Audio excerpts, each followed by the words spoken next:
They reported from Russian courtrooms. Now the cameras are turned on them.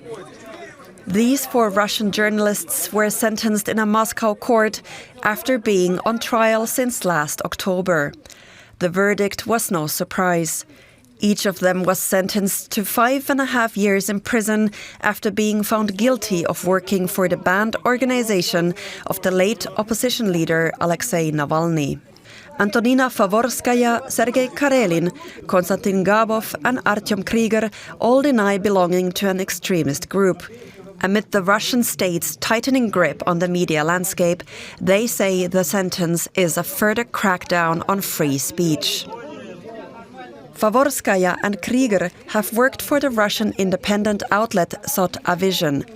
Sergei Karelin is a videographer and Konstantin Gabov a journalist and producer.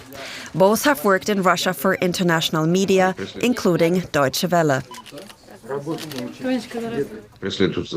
They are being persecuted for their journalistic activities, which is a reason to consider them political prisoners. Dissemination of any information that does not correspond to the state narrative, the narrative of state propaganda, is perceived as dangerous. In this sense, journalists are at great risk.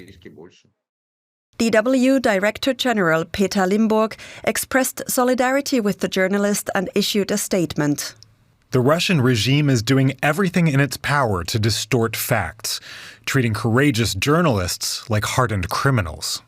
They are the latest to face court sentences and add to a growing list of opposition figures, independent journalists and ordinary Russians feeling the backlash for being critical of the government and the Russian invasion of Ukraine.